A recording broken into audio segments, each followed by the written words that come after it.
Buenas tardes a todos. Les doy la bienvenida una vez más y como siempre a este espacio de reflexión, a este espacio de conocimiento, a este espacio de disfrute de las letras universales, de las letras mexicanas, de la literatura en general. El día de hoy nos toca hablar de teatro en su segmento Amantes del Teatro en Casa.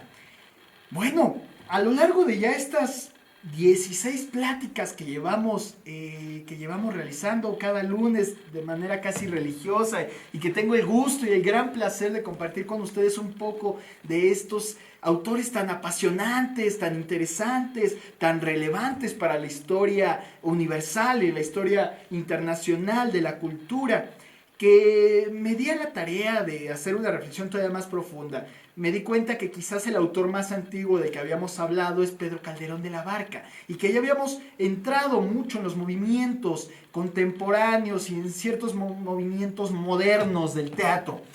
Sin embargo, el día de hoy decidí hablarles de los orígenes más primigenios del teatro occidental, porque el teatro oriental, ese es otro tema que quizás algún día podamos platicar. Hoy vamos a hablar fundamentalmente de un autor y de una obra en específico, pero a través de ellos conocer los orígenes o los fundamentos más básicos de lo que hoy conocemos como teatro, claro, del teatro occidental, que es el teatro griego, el teatro clásico, el verdadero teatro clásico, que surgió incluso antes de Cristo. Hoy vamos a ir todavía muchísimos siglos atrás, mucho antes de las civilizaciones del Imperio Español, de Pedro Calderón de la Barca, muchísimo antes de la Edad Media. Nos vamos hasta la época antigua, hasta la época griega, a conocer cuáles son estos orígenes del teatro a través de uno de los grandes personajes que definieron el teatro de su tiempo, el teatro clásico, que es Eurípides, la figura de Eurípides. Recordemos que la cultura griega, como tal, precisamente desarrollada en la península griega, en lo que hoy conocimos como la península griega, en el mar del Egeo, dentro del Mediterráneo, bien metido, digamos, la península dentro del Mediterráneo, es en esta cultura donde se surgieron los primeros cimientos de nuestra cultura occidental en general, nuestras estructuras sociales, nuestras estructuras políticas, nuestras estructuras a veces económicas y sobre todo de la idea tan antigua y todavía tan debatida que es la democracia. Grecia es el origen de una idea, de la primera idea y ya bastante avanzada, de un desarrollo bastante avanzado de la democracia y de la filosofía en general. Recordemos a los presocráticos, al mismo Sócrates, a sus discípulos, a Aristóteles, a Platón, a todos los grandes filósofos de la época antigua Grecia que al día de hoy siguen siendo objeto de minucioso estudio.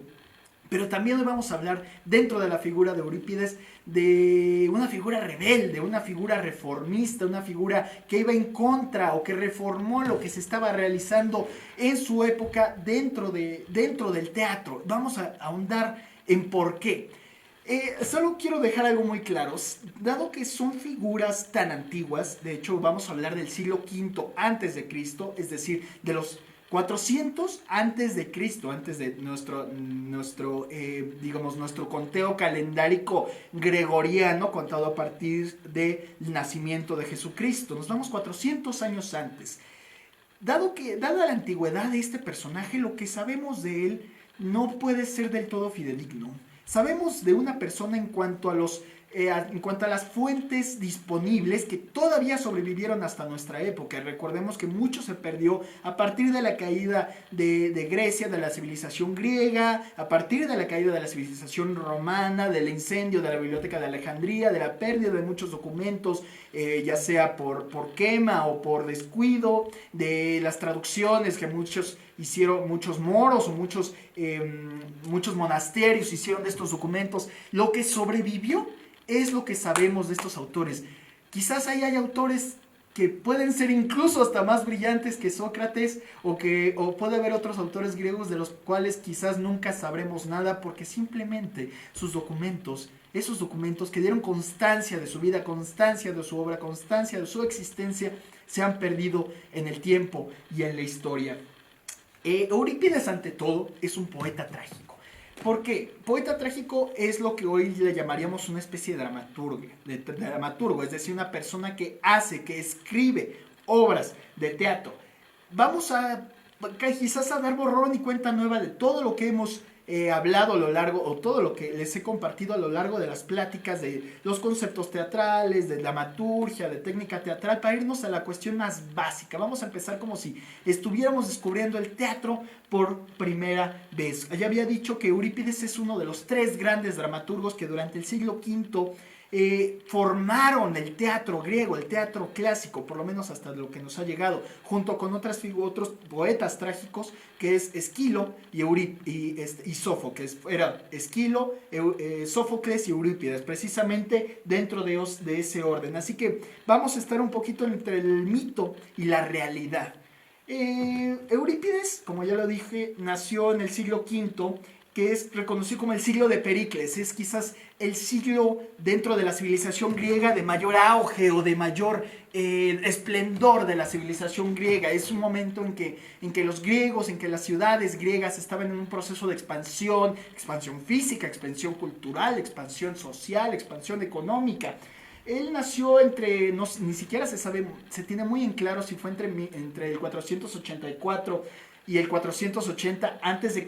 en una isla muy cerca de Atenas llamada Salamina, dentro de la península griega, que está dentro del mar Egeo, muy cerca de Atenas. Fue hijo de una familia de mercaderes. De hecho, otro de los dramaturgos que era más dedicado a escribir comedias, más adelante ya distinguiremos la diferencia entre tragedias y comedias, que fue Aristófanes, que se burlaba bastante de Eurípides, de la figura de Eurípides. Decía que su padre fue tabernero y que su madre fue verdulera, una manera de burla, una manera de bullying, si podríamos decir. Así que se podría decir que Eurípides era de un cierto origen humilde. Sus padres y toda su familia, la familia Eurípides, fueron obligados a huir de Atenas. ¿Por qué? Porque en ese momento, el momento que nació Eurípides, se estaba por lo menos finalizando las segundas guerras médicas, es decir, unas guerras que estaban llevando a cabo los griegos contra la invasión persa, es decir, los griegos liderados por el general Temístocles contra el famoso, ya también gracias a una película históricamente a veces no muy correcta, contra Jerjes. Si recuerda la película de 300, precisamente es cuando se estaba llevando esa batalla de la invasión persa de los griegos contra el imperio persa, contra Jerjes. Es por eso que se vieron obligados, debido a que, de que su isla, a que Salamina era campo de batalla de esta guerra, de esta segunda guerra médica.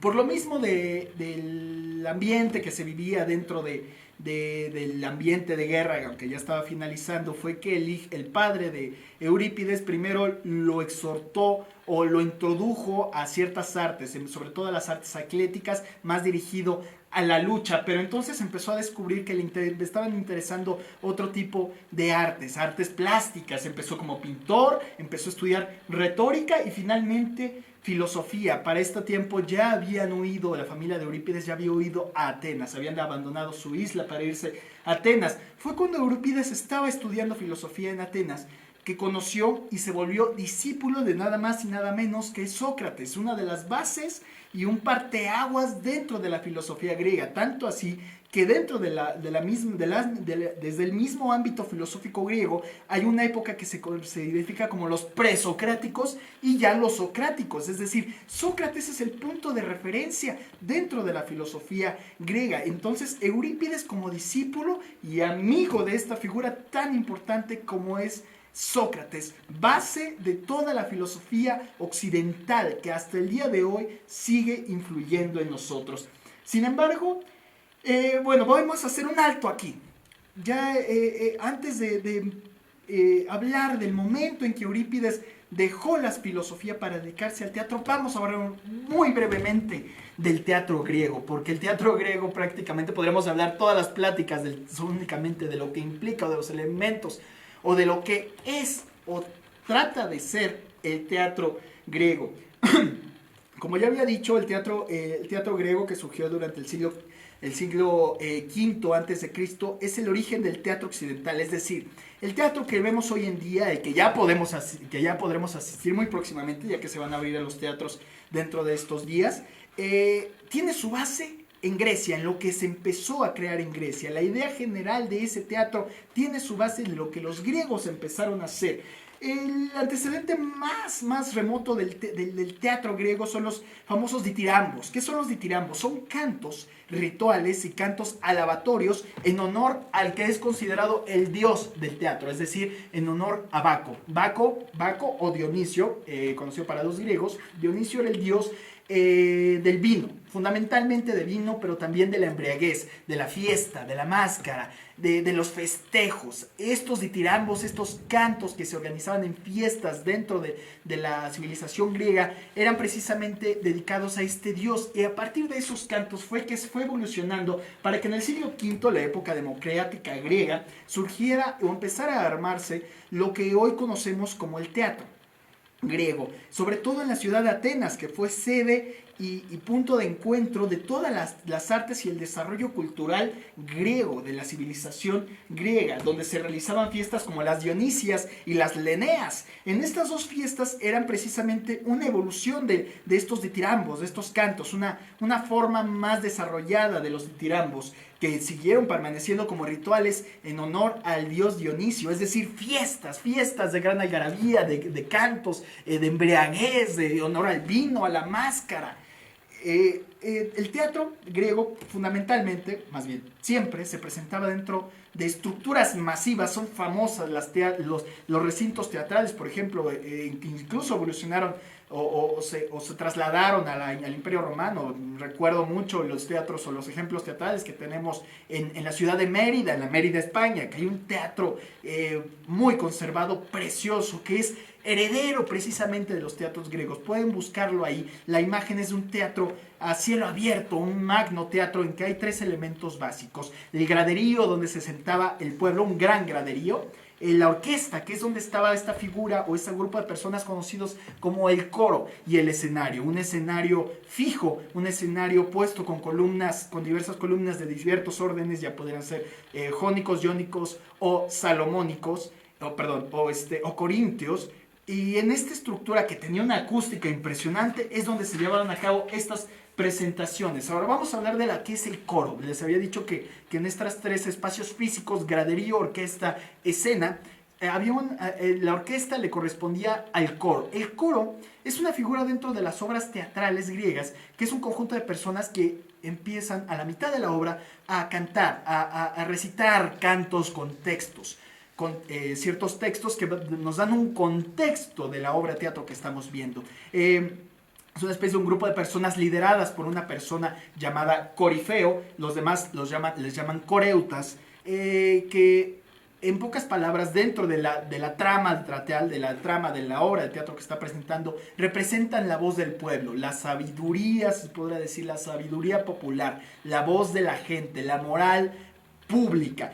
Ese es el papel del coro. Estaban de alguna manera enfrente del escenario, interviniendo varias veces, siendo una especie de conciencia pública de la trama o de lo que estaba sucediendo dentro de la escena. Los actores como tal estaban en la escena, su espacio era la escena. Estos usaban una especie de máscaras, son famosos. Si ustedes conocen las máscaras representativas, cuando uno piensa en teatro, piensa en la máscara feliz y en la máscara triste. Estas 2 máscaras son precisamente herederas del teatro griego, representando por supuesto la tragedia y la comedia, que un poquito más adelante les voy a hablar las características básicas de cualquiera de las 2. Los actores usaban estas máscaras, pero no solamente para representar o para caracterizarse como cierto personaje, sino también porque tenía una especie de bocina o de amplificador de sonido con lo que les permitía tener mayor amplitud dentro de este espacio teatral, dentro del anfiteatro griego. Esa era la función. Pero, ¿qué es lo que se presentaba dentro del teatro griego? ¿Qué obras de teatro se iban a ver? No eran obras de teatro como actualmente, de la vida en el campo, o la vida citadina, o la vida de la gente realista, digamos, teatro realista.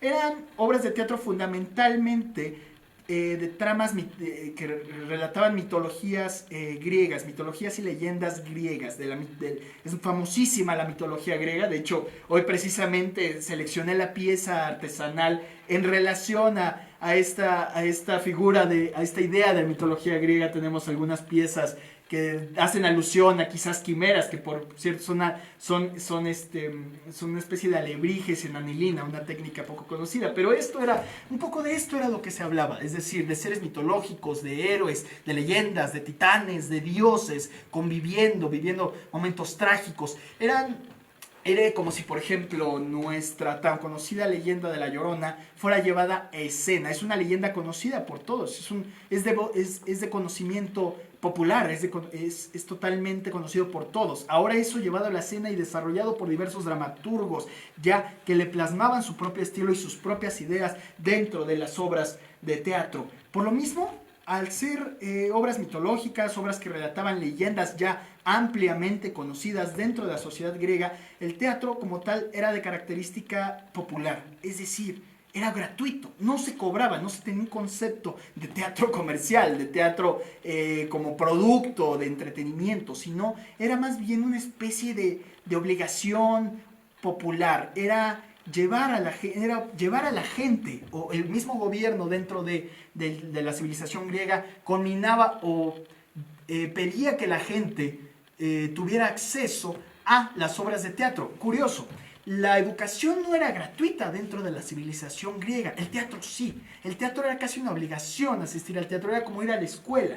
¿Por qué? Porque los griegos, si algo estaban convencidos era que era fundamental la educación sentimental o la educación sensible o la educación emocional de su población. Era fundamental que la población tuviera idea o tuviera noción de estos conceptos básicos de moralidad, y también era un instrumento político, porque al final de cuentas sí hablaban de mitología, sí hablaban de leyendas, pero también hablaban de actualidad, de lo que estaba pasando en su momento, por supuesto, adaptado. Por lo mismo, al ser gratuito y hacer un teatro de raigambre popular, casi obligatorio, al que todos los habitantes de las ciudades atenienses, de la ciudad ateniense o de las ciudades griegas tenían la obligación de ir a un teatro subsidiado. El primer teatro que se crea en el mundo es un teatro pagado por el gobierno. Muy curioso que hoy todavía pasa que tenemos mucho teatro que únicamente se podría hacer con el subsidio o al amparo del propio gobierno. Ahora, ¿qué es la tragedia? Fundamentalmente se hacían dos géneros teatrales, si lo podemos decir, la tragedia y la comedia. Yo creo que ya en otras ocasiones ya hemos hablado de esto. Prácticamente la tragedia habla sobre héroes, sobre personajes virtuosos, personajes grandilocuentes, que por algún error, algún arrebato de pasión, algún momento, algún hado, algún destino fatídico, terminan en tragedia, es decir, terminan con una fatalidad, terminan en la fatalidad. Siempre la tragedia termina en fatalidad, a menos que haya una intervención divina. Pero son estos altos héroes, estos personajes grandilocuentes, estos, digamos, personajes de la élite, guerreros, gobernantes, reyes, que por algún arrebato de pasión, algún destino cruel o alguna mala decisión dentro de su virtuosismo, terminan en un destino fatal. Ese es fundamentalmente de lo que tratan las tragedias griegas. Las comedias son distintas. Las comedias sí pueden hablar del pueblo y son situaciones que sí llevaran a cierto conflicto, pero al final de cuentas sí hay un dejo de farsa, mucho humor, incluso de burla. Pero vamos a enfocarnos en la tragedia. En la tragedia lo que buscaban hacer con estos... ¿Por qué el gobierno griego, por qué las autoridades gubernamentales griegas estaban empeñadas en que el pueblo asistiera a ver tragedias dentro de estas fiestas dionisíacas, que eran 4 días, como ya les había comentado? Las fiestas de las Dionisias y las Leneas eran 4 días de tragedias y 2 días de comedias. ¿Por qué? Lo que posteriormente Aristóteles llamaría el efecto catártico, en términos aristotélicos, para que el pueblo o el espectador que asistiera a estas obras de teatro tuviera dos fenómenos, o viviera dos fenómenos, la llamada anagnórisis y la llamada catarsis. ¿Qué es la anagnórisis? En pocas palabras, la anagnórisis es el momento en que tú como persona te das cuenta de algo, tienes una revelación, es una confrontación, es el momento en que te das cuenta... es que te das cuenta de algo que cambia toda tu perspectiva de la realidad, que te conmueve ¿cómo podría decirlo? Es un momento es una revelación, una confrontación con la realidad. Es el sentimiento de horror, de vacío, cuando descubres algo, cuando tienes de repente una revelación. Eso es la anagnórisis. La catarsis es posterior a la anagnórisis. Una vez que tienes ese momento de revelación, mística o no mística, o de revelación, de enfrentamiento con la realidad, tienes un proceso en que tienes que ir asimilando eso y al final aprendes algo. Lo que muchos llamarían que la catarsis, el objetivo de la catarsis es purificar el alma, es decir, te das cuenta de algo que te mueve toda tu realidad, que te cambia la perspectiva para después pasar a el entendimiento, a la comprensión y el crecimiento y a la purificación del espíritu, a la purificación del alma. Esto es lo que buscaban y tenían muy en claro los griegos dentro, es lo que buscaba, que la gente tuviera su anagnórisis y su catarsis. Bueno, regresemos, ya después de este brevísimo resumen o intento de resumen de lo que es el teatro griego, de los elementos fundamentales, regresemos a Eurípides. Recordemos que Eurípides en este momento estaba en Atenas estudiando filosofía con nada más y nada menos que Sócrates. Pero deja la filosofía y llega al teatro. En el 455 participa dentro de estas fiestas dionisíacas, de estas fiestas en que se hacían presentaciones teatrales, se hacían también concursos entre dramaturgos, es decir, los dramaturgos, los poetas trágicos presentaban sus obras de teatro, lo que habían escrito, y participa por primera vez en el 455 a.C. con un poema trágico, es decir, una obra de teatro una obra de teatro trágica, una tragedia llamada Alcestis. En este momento tenía 25 o 29 años. A partir de ahí, se sabe que Sócrates escribió aproximadamente 95 obras teatrales. Sin embargo, lo mismo en la línea que les venía diciendo, únicamente llegaron hasta nuestros días solamente 19 de esas 95. Es decir, un gran porcentaje de la obra de Eurípides se ha perdido en la historia, o tenemos pequeños fragmentos, o no hay posibilidad de poder presentarlos. Únicamente 19 obras de teatro podemos nosotros presenciar de Eurípides. Es decir, a veces la historia, a veces el tiempo es cruel con ciertas personas. Aún así, es de los dramaturgos de los que más se conserva obra escrita. Sófocles parece ser que solo se conservan aproximadamente como 7 tragedias. Bueno, Aristófanes muchísimas más. Sin embargo, dentro de estos concursos que se hacían en estas fiestas dionisíacas, participó bastante, pero solo tuvo 4 victorias a lo largo de su vida y 5 victorias y una fue póstuma, es decir, después de que falleció. Se volvió de alguna manera el competidor directo de Sófocles, y también se atrevió a cambiar la manera en que Sófocles, es decir, uno de sus antecesores, a manera de lo que pasaba, si ustedes recuerdan, entre Pedro Calderón de la Barca y Lope de Vega, en que eran compañeros, eran colegas, pero también competidores, y uno fue el renovador de la forma del otro. En este caso, Eurípides renovó o reconstituyó lo que Sófocles ya había hecho, quien también reconstituyó lo que Esquilo había hecho, es decir, en ese orden. Primero fue Esquilo, Sófocles y al final Eurípides, que es uno de los puntos, digamos, cumbres o puntos finales dentro del teatro griego, de la tragedia griega. Pero al mismo tiempo, Eurípides vio en el teatro un medio. ¿Un medio para qué?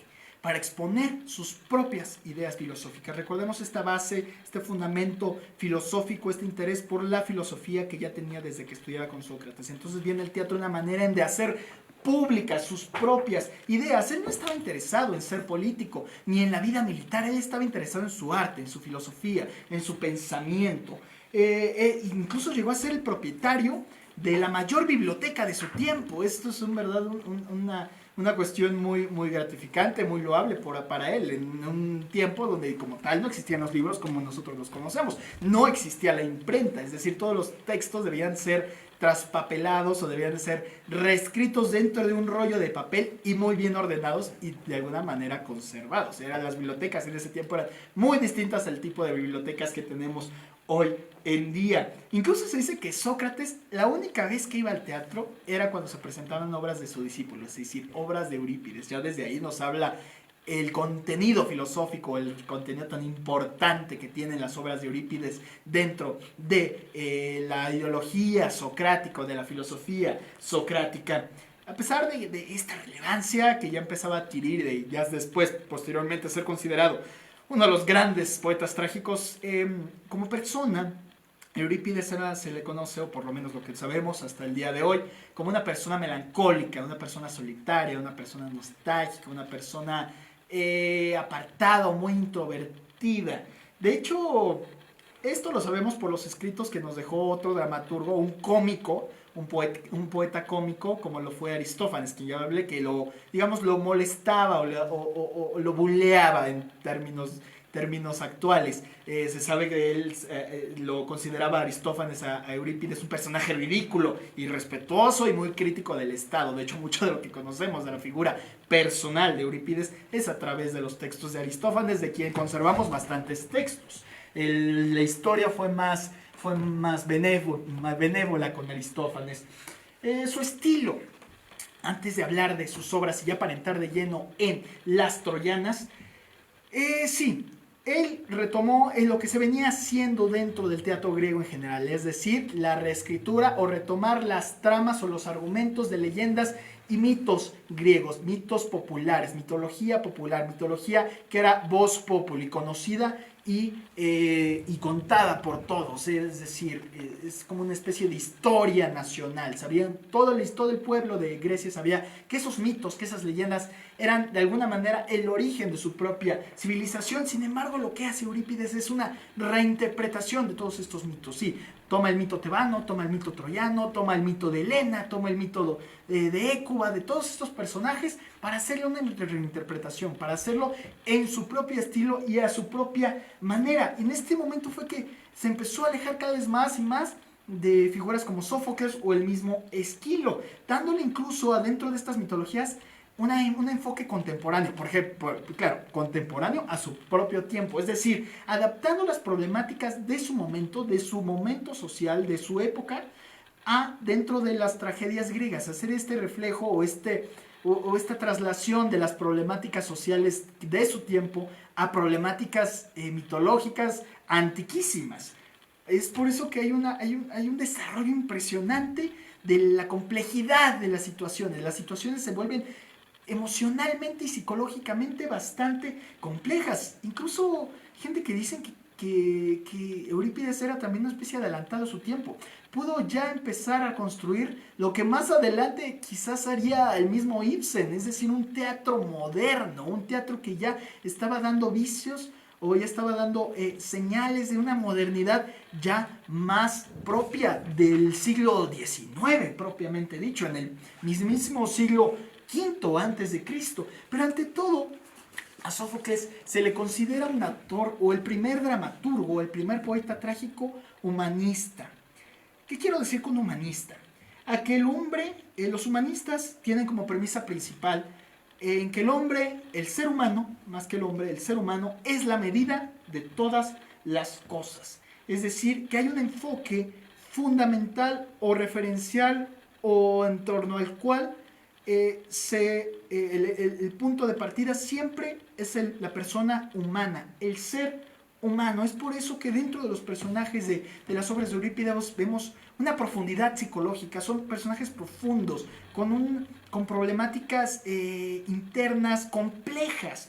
¿Qué quiero decir? Es como si Eurípides tratara de empatizar o tratara de comprender a sus personajes. Esto lo vemos en muchísimas de sus obras. Por lo mismo, dentro de estos personajes que también son héroes mitológicos, seres heroicos, virtuosos, o que eran conocidos como virtuosos, empieza a darles vicios o empieza a darles a destacar sus propias pasiones, sus defectos, sus dudas, su miedo, sus terrores. Es cuando ya los personajes empiezan a dudar de su propia condición. Es decir, como hablábamos con Jorge Bergengoitia, bajar del pedestal a los héroes, bajar del pedestal a los seres mitológicos, a los hombres de leyenda, para hacerlos humanos. Porque al final de cuentas entendía Eurípides que en algún momento, si es que existieron, fueron hombres y tuvieron las mismas pasiones, los mismos defectos, los mismos vicios, los mismos miedos que tenían ellos en su momento. Eran humanos, humanizar a la figura de bronce. Entonces tenemos una especie de drama metafísico, es decir, un drama que no vemos físicamente, sino que es un drama interno, es un drama psicológico, el gran conflicto dramático de las obras de Eurípides está dentro de los propios personajes, algo que si me dicen es muy propio del naturalismo o del realismo, y me recuerda muchísimo a lo que muchísimos siglos después haría Anton Chekhov, de quien también. Por lo mismo, dentro de esto también hay una crítica y una humanización de las divinidades. Hay una desconfianza al ser divino, al Dios. Ya empieza a señalar a los dioses, a hacerlos humanos, a verles defectos, a decir que ya los dioses son seres caprichosos, seres que dudan incluso de sus propias decisiones. El coro se le resta o se le reconfigura su papel para hacerse una especie de confidente, es decir, confidente y compañero del propio protagonista. El coro, más allá de ser ya una voz popular o ser la voz del pueblo, de la moralidad social de la época, es un acompañamiento, comparte las tragedias y los dolores del personaje principal. Y su fuerza dramática, que a veces en otras obras la fuerza dramática, es decir, el conflicto como tal, estaba expresado por el coro, ahora es trasladado al actor. El actor ahora tiene el peso de todo el drama dentro de las obras de Eurípides. El coro es una especie de conciencia interna del personaje, una manera de reflejo de la propia psicología del personaje. Esto lo vamos a ver mucho en las troyanas, ya cuando entremos les voy a explicar exactamente en qué partes. Por lo mismo, es un contenido filosófico muy fuerte, muy rico dentro de los monólogos y los diálogos de los propios personajes. Son casi tratados, si no psicológicos, tratados de la visión filosófica que tenía Eurípides dentro de su propia ideología, de trasladar todos sus estudios de filosofía al teatro. Pero también Eurípides utilizaba ciertos recursos dramáticos y a veces se le critica mucho. Por ejemplo, ya lo había explicado, que en Molière, cuando hablábamos de Molière, el recurso dramático del Deus ex machina, es decir, Dios desde la máquina. En momento, en mayor tragedia, en el momento en que el personaje está en el límite o está totalmente en una situación insostenible y ya irreparable, aparece el Dios, baja Dios desde la máquina, baja un Dios desde una grúa flotando y salva al personaje. Esto pasa mucho dentro de las obras de Eurípides, incluso es algo que también se le criticaba, se le critica actualmente y se le criticaba en su tiempo, que de repente los conflictos se resolvían rápidamente. Muchos ya en los montajes que se realizan hoy en día se omiten estas partes. No es el caso de las troyanas no tienen un final Deus ex machina y creo que se justifica bastante por qué. Y también Eurípides le empieza a dar relevancia a otro tipo de personajes. Si sus antecesores, Esquilo, Sófocles, solamente se enfocaban en darle relevancia a los héroes, Eurípides a los héroes, a los personajes de la élite, se podría decir, a los gobernantes, a los héroes, a los guerreros, a las esposas de los guerreros, a los dioses, a los seres mitológicos, Eurípides se empezó a enfocar en otras personas dentro de sus tragedias, sobre todo en dos: en los esclavos, es decir, los apartados, los relegados, y las mujeres. El papel de la mujer dentro de la antigua Grecia no era muy ventajoso. Incluso algunos filósofos decían que la mujer la equiparaban con animales dentro de la filosofía griega. Sin embargo, vemos dentro de las muchísimas obras de Eurípides que el personaje principal, el personaje fundamental alrededor del cual gira toda la trama y toda la dramaturgia, es un personaje femenino. La mujer es la gran protagonista de muchísimas de las obras de Eurípides. La condición de la mujer en ese momento en la antigua Grecia era una mujer que vivía para otros, es decir, que dependía del externo, dependía de las decisiones que tomara su familia, sobre todo las figuras patriarcales dentro de su familia y posteriormente de su marido. Giraba en torno a las decisiones del marido. La mujer griega en ese momento, es decir, estaba sometida a una labor social muy estricta, muy rígida. A su propia condición social era una condición de subyugación al hombre, a la figura patriarcal. Esta era la condición real y la condición de la mujer dentro de la sociedad griega.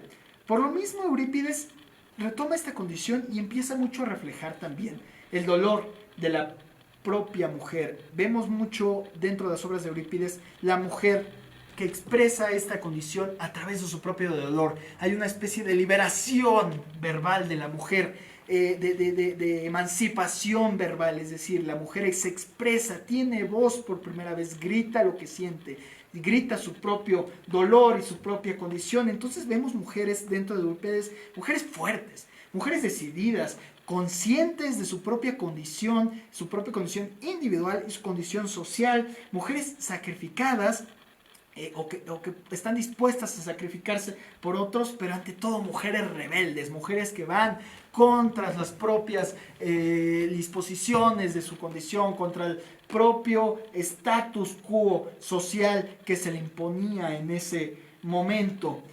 Y al mismo tiempo, todas sus obras de Eurípides, como ya lo había dicho, a pesar de que hablaban de seres heroicos, de seres antiguos, de seres mitológicos, de héroes, también era una especie de diagnóstico de la situación social y la situación de la mujer dentro de su propia sociedad, dentro de la sociedad contemporánea que él estaba viviendo en su tiempo. Es una especie de reflejo del estado de la mujer griega dentro del siglo V antes de Cristo. Algunas obras, tan solo desde las obras más conocidas, la obra más conocida de Eurípides es Medea. Pero también tenemos obras como Electra, Helena, Las Bacantes, que principalmente, digamos, uno de los personajes principales son mujeres, las Bacantes, Hécuba, Andrómaca, Ifigenias, las dos Ifigenias, Ifigenia en Táuride, Ifigenia en Áulide, que ya les había hablado un poco del mito de Ifigenia cuando hablábamos de Alfonso Reyes, y las troyanas. De hecho, quisiera leerles un fragmento de un monólogo de Medea, de su obra de teatro más representada, más conocida, más estudiada y más representada el día de hoy.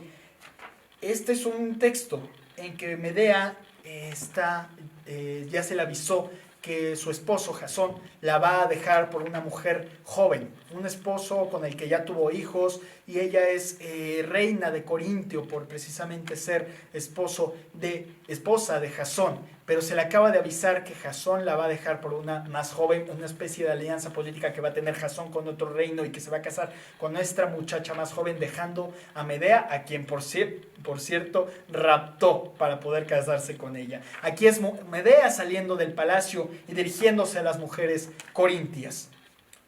Medea: mujeres corintias, he salido del palacio para que nada me reprochéis.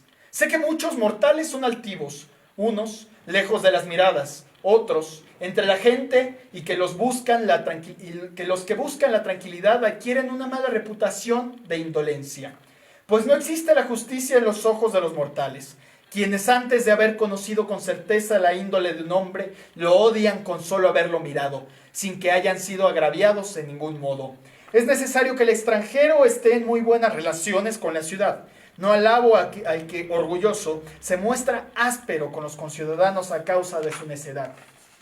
Para mí, en verdad, esta situación imprevista que me ha sobrevenido me ha destruido la vida. Estoy perdida y abandonada la alegría de la vida. Deseo morir, amigas, porque él, mi esposo, que era todo para mí, lo sé bien, se ha convertido en el peor de los hombres. De todos los seres vivos y que tienen entendimiento, las mujeres somos la criatura más desventurada. En primer lugar, es preciso que con grandes riquezas nos procuremos un esposo y consigamos un amo de nuestro cuerpo. Esta desdicha es más dolorosa aún que la otra. Y el riesgo mayor consiste en esto: si se consigue un esposo malo o uno bueno, porque las separaciones no aportan buena reputación a las mujeres, y no es posible rechazar al esposo. Además, cuando una ha llegado a establecerse entre nuevas costumbres y leyes, es necesario que sea adivina, sin haberlo aprendido en casa, para saber con qué clase de compañero de lecho ella tendrá que tratar.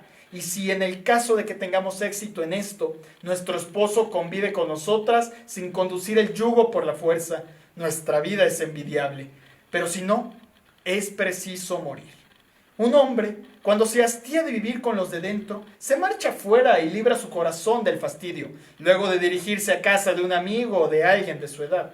Para nosotras, en cambio, es forzoso dirigir la vista a una única persona. Dicen que vivimos una vida carente de peligros en casa. mientras ellos luchan con la lanza. Necios. 3 veces junto al escudo quisiera yo permanecer de pie antes que dar a luz una sola vez. Pero este argumento no vale igual para ti que para mí. Tú tienes esta ciudad y la casa de tu padre y el disfrute de la vida y la compañía de tus seres queridos.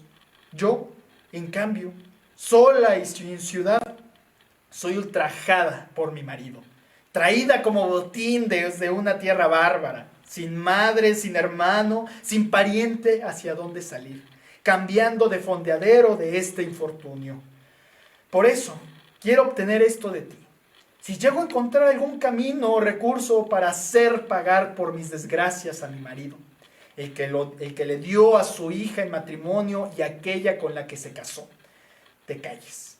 Pues una mujer, para lo demás, está llena de miedo y es débil para contemplar la lucha y el hierro. Pero cuando se le hace injusticia en lo que atañe a su lecho, no existe una mente más sanguinaria. Aquí ya vemos una predisposición o un vaticinio de lo que haría posteriormente Medea. Los invito a investigar qué es lo que hace Medea o por qué es tan popular y polémico y fuerte este mito, la tragedia de la figura de Medea. Por lo mismo, todo esto que les dije, a Eurípides se le considera un reformador y un rebelde.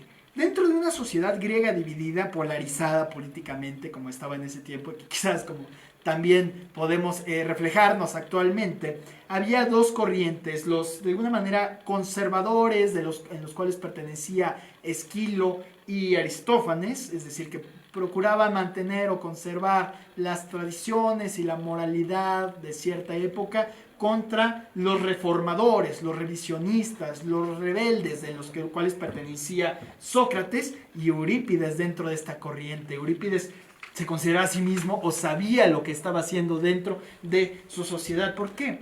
Porque él es un reformador de la estructura clásica de la tragedia, de la técnica dramática, un poco en lo que ya les había explicado, porque con todos estos elementos que eran totalmente novedosos dentro de la tragedia, es decir, darle relevancia a un esclavo, darle tanta voz o tanta profundidad psicológica, no solo a un personaje, sino también a una mujer, algo temerario, algo totalmente inusitado dentro de las obras teatrales. Por lo mismo se le consideró un personaje polémico por ser reformista e incluso blasfemo, esta manera de humanizar o de señalar o de criticar a los personajes divinos, de criticar a Zeus, a Afrodita, a Hera, a Poseidón, de darles cualidades eminentemente humanas, y eran unas obras provocativas que causaban mucha desconfianza. Desconfianza porque por ser precisamente distintas, por ser raras para la civilización griega, para la sociedad griega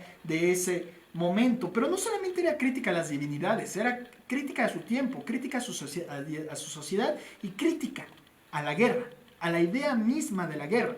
Recordemos que a lo largo de la historia se ha intentado dentro del discurso oficial darle a la guerra, al fenómeno de la guerra, del conflicto bélico, una cualidad heroica, una cualidad de obligación patriótica, de obligación con la nación, es un concepto moderno, pero una obligación nacional al que el ciudadano perteneciente a una estructura, a un estado, está obligado a luchar en nombre de su propio estado, en pos o en favor de ciertas ideologías o de cierta manera de ver el mundo.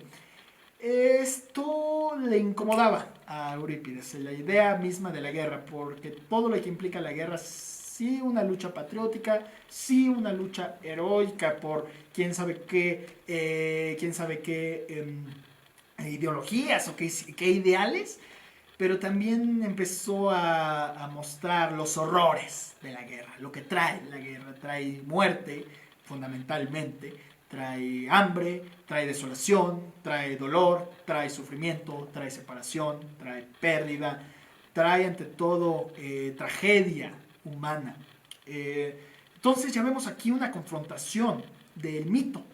El mito, la idea del mito, de la leyenda, de la mitología, de la idea platónica o de la idea no platónica, idealizada de un pasado mitológico, anteponiéndola con la realidad social, la realidad actual. Aquí es donde ya vemos dentro de las obras de Eurípides cómo los mitos se enfrentan a la realidad, son mitologías reales, si se le podría decir de alguna forma. Eurípides muere. Bueno, antes de decir eso, surgieron las guerras del Peloponeso. Las guerras del Peloponeso, ya después de una vida dedicándose en Atenas al teatro, a la poesía trágica, las guerras del Peloponeso fue un enfrentamiento entre los griegos atenienses y los espartanos. Una guerra cruenta, una guerra cruel, una guerra que prácticamente destruyó a la civilización griega. De hecho, es una de las causas de la decadencia de la civilización griega. Y aquí es donde precisamente Eurípides se empezó a convencer de los mismos horrores de la guerra, porque él viviendo en Atenas, habitando en Atenas, él vivió en carne propia las guerras del Peloponeso. Entonces, por invitación del rey Arquileo de Macedonia, es decir, una especie de nación o estado arriba de Grecia, arriba de la civilización griega, se va a Macedonia a vivir, y vivía en Macedonia junto en la corte del rey Arquileo 2 años. Muriendo en el 406. Es muy curioso de lo que se relata de cómo murió. Se dice, por algunas fuentes históricas, y quizás Aristófanes tenga algo que ver, que Eurípides murió devorado por los perros del rey Arquileo. Una muerte curiosa, una muerte que no sabemos si fue verdaderamente la muerte de Eurípides. Posteriormente ya Aristóteles, dentro de sus escritos, dentro de la poética aristotélica, es decir, del texto que escribe Aristóteles en torno al teatro, porque Aristóteles escribió de todo lo humano, y al hablar de todo lo humano tenía que escribir forzosamente del teatro. Entonces, dentro de su poética, considera a Eurípides el mejor poeta trágico de su época. Ahora, las troyanas. Vamos a hablar un poco de las troyanas, introducirnos en esta obra dentro de las troyanas. Les voy a ir contando prácticamente casi toda la obra para irla analizando paso a paso. Para empezar, esta obra, cuando se estrenó dentro de precisamente de estas fiestas dionisíacas, de estas fiestas en honor a Dionisio, de estos concursos, fue un total fracaso. No está de más decir que perdió el concurso y no fue bien recibida por los espectadores o por las personas que habían asistido a la obra. ¿Por qué? Porque ya les había contado que Eurípides tenía cierta predilección por señalar o por criticar o por plasmar los horrores de la guerra. Las Troyanas es una obra que está escrita en torno al mito troyano. Es decir, cuando los dramaturgos griegos, los poetas trágicos decidían escribir una obra, se circunscribían a cierta mitología. Hay diversas mitologías, quizás las dos más importantes es el mito tebano y el mito troyano. ¿A qué me refiero con el mito tebano? El mito tebano, en toda la historia relacionada con la mitología de Edipo Rey, es decir, de esta figura que ya les he comentado, de este joven que llega a Tebas, derrota a la Esfinge y se casa con la reina, y después descubre que era su madre debido a diversas circunstancias dentro del oráculo y de las profecías.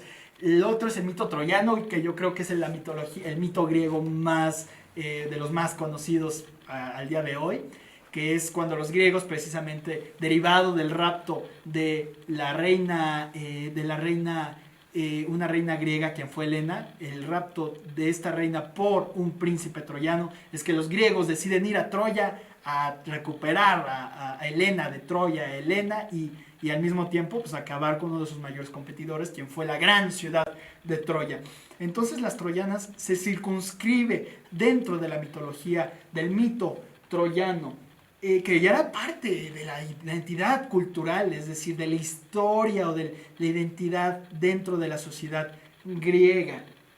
Esta obra se desarrolla post Guerra de Troya, es decir, una vez que finaliza la famosísima Guerra de Troya con el caballo y el ataque y la estrategia de Ulises para poder entrar a la ciudad amurallada de Troya, murallas, por cierto, dentro del mito, según esto construidas por el mismísimo dios Poseidón.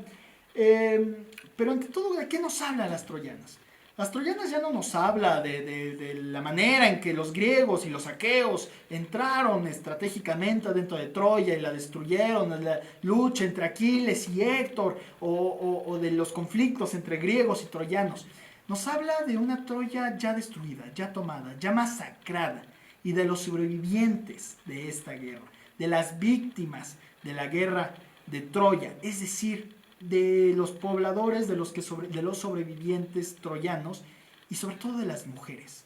Nos habla de víctimas de guerra, manera de un lamento eterno de estas mujeres y de estos personajes, de todo lo que les ha sucedido, de la destrucción de su identidad, la destrucción de su familia, la muerte de su familia y la destrucción de su ciudad, de su nación.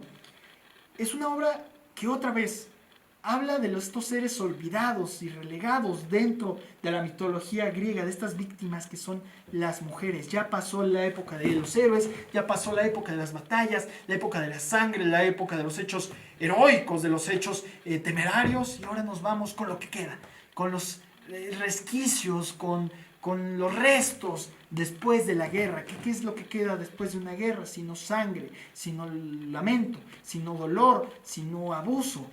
Esto es lo que nos habla las troyanas. Aquí no vemos a los héroes, a lo mucho sale Menelao, que es precisamente el esposo de Helena, pero sale brevemente y no tiene un papel en sí tan fundamental dentro de la obra de teatro. No hay héroes, solo vencidos.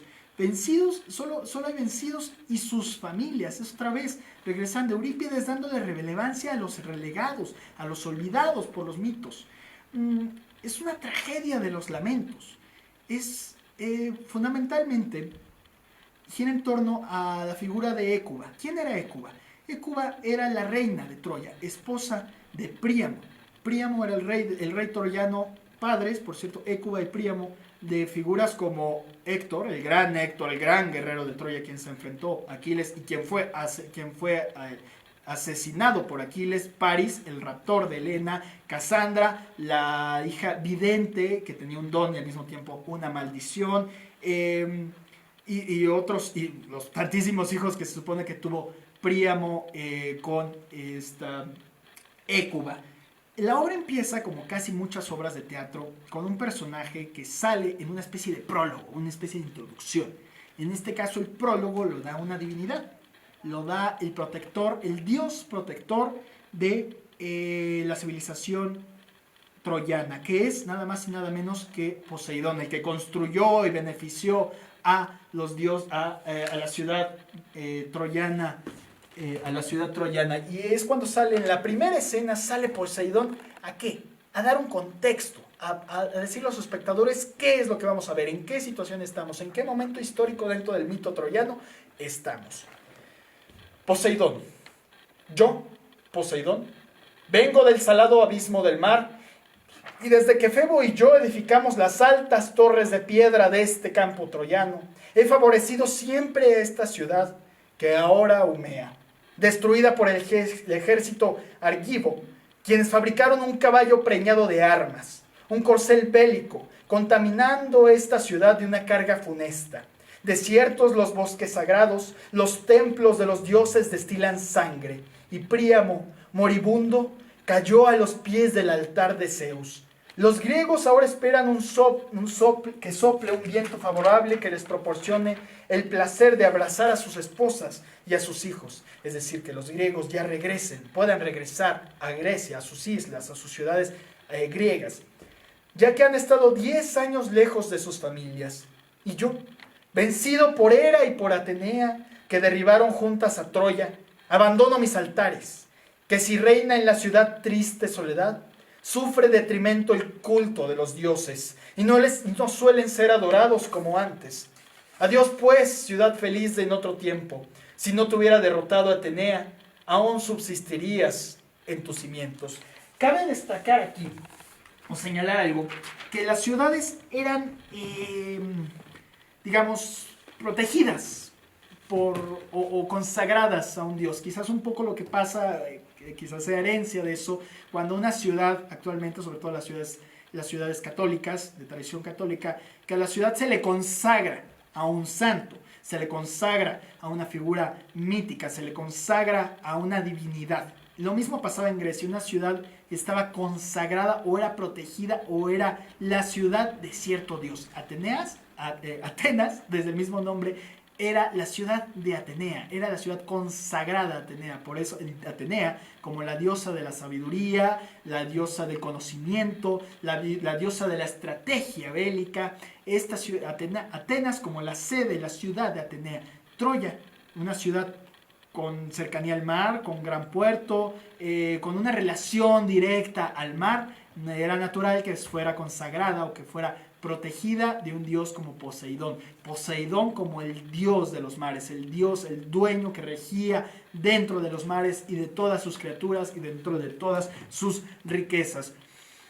Cabe destacar que en esta parte Poseidón dice que fue derrotado por Atenea y por Hera. ¿Por qué? Porque Atenea y Hera decidieron proteger a los griegos, es decir, a sus ciudadanos, para ir en contra de dos figuras que protegían a Troya, al propio Poseidón y al dios Apolo, que eran, entonces, al mismo tiempo que era una lucha dentro del mito troyano, al mismo tiempo que es una lucha entre troyanos y griegos, una lucha bélica entre humanos, es una lucha entre dioses.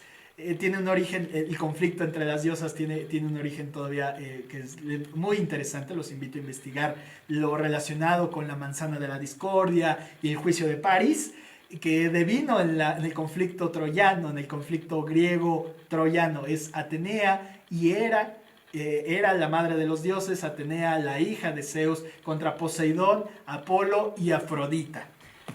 Entonces tenemos estos dos planos, pero algo pasa muy interesante en las troyanas. Lo que sucede aquí es que sí, Poseidón da el prólogo, da la introducción, le dice, bueno, un actor obviamente, que interpreta a Poseidón enmascarado y que nos pone en contexto, nos pone en situación de lo que vamos a ver. Tiene luego, después de dar este contexto, este prólogo que ya les comenté, este pequeño monólogo, tiene un encuentro con Atenea, es decir, con su enemiga. Pero ya en ese momento ya sabe que Poseidón ya se sabe derrotado, sabe que los suyos, y tanto él como los suyos, han sido derrotados por los griegos y por lo tanto también por Atenea. Entonces Atenea se encuentra con Poseidón y empiezan a tener una pequeña charla en que Atenea le pide algo a Poseidón, le pide un favor, le dice, bueno, ya acabó la guerra, pues bueno, tú y yo ya no tenemos problemas, yo gané, ni modo, pero quisiera pedirte un favor. Los griegos, al momento de estar atacando Troya, no tuvieron respeto sobre mis templos, no me invocaron, no me tuvieron respeto como su dios, a pesar de que yo los estuve protegiendo todo el tiempo. Quiero castigarlos por su atrevimiento y por no darme mi lugar como su diosa, como su divinidad protectora. Quiero que tú, Poseidón, les hagas la vida imposible en el regreso a sus ciudades, en el regreso a sus pueblos. Y dice Poseidón, bueno, pues sí, pues ya no tenemos rencillas, tienes razón, también estoy de acuerdo contigo en que el hombre, cuando está en esta actitud bélica, se olvida totalmente de los dioses y se presta a las pasiones, se presta al arrebato y se presta a faltarnos al respeto. Entonces sí, voy a hacerle la vida imposible. Y aquí es donde viene el famoso viaje de Ulises u Odiseo, que podemos ver dentro de una de las dos grandes obras mitológicas del gran autor mítico también, que es Homero, que es precisamente la Ilíada, y su continuación, que es la Odisea. La Ilíada, que es el relato de la guerra contra Ilión, es decir, Ilión es equitativo a Troya, la guerra de los griegos contra los troyanos, la guerra troyana, y el viaje de regreso de los griegos a sus casas, expresado en este libro precioso, interesantísimo y hasta divertido, que es la Odisea, el viaje de Ulises de regreso a Ítaca con su esposa Penélope. Ahí ya vemos cómo se empiezan a conectar todas las historias y los mitos griegos. La complejidad de los autores griegos y de la mitología griega es tanta que, una vez más, como con Pedro Calderón de la Barca, no basta una hora, no bastan muchas horas para poder explicarlas. Es por eso que de la misma manera que lo hicimos con Pedro Calderón de la Barca, vamos a dejar esta plática hasta aquí para una segunda parte, donde continuaremos ya con el argumento de las troyanas, ya teniendo todo esto dentro de nuestra cabeza, ya habiendo apuntado todo esto y teniendo estas notas y estas ideas, para que podamos comprender mejor qué quiere decirnos Eurípides al escribir las Troyanas y por qué los pone en el contexto en el que nos lo sitúa, en un momento post-guerra, es decir, después de la guerra de Troya. Como siempre, me despido de ustedes. Espero verlos el próximo lunes para continuar descubriendo a las troyanas, continuar descubriendo de Eurípides. Por supuesto, voy a dar un muy breve resumen de todo lo que se ha dicho hasta ahorita para que volvamos a recapitular y volvamos a tener en la cabeza todo esto para poder disfrutar las troyanas. Les voy a ir adelantando, como siempre, el link para que puedan acceder a la obra en video en YouTube, para que puedan verla. Y ya posteriormente podamos analizarla paso por paso. Aquí sí amerita Eurípides, las troyanas, la mitología griega, el mito troyano amerita a un análisis en verdad profundo, sesudo y sobre todo apasionante. Como siempre, les doy las gracias por su atención, les doy las gracias por su interés y nos vemos el próximo lunes para continuar descubriendo las troyanas y Eurípides y el origen de nuestro teatro occidental. Muchas gracias al Ayuntamiento de Metepec y a la maestra Gabriela Gamboa Sánchez y a la Dirección de Educación por prestarnos al Museo del Barro una vez más. Hasta luego.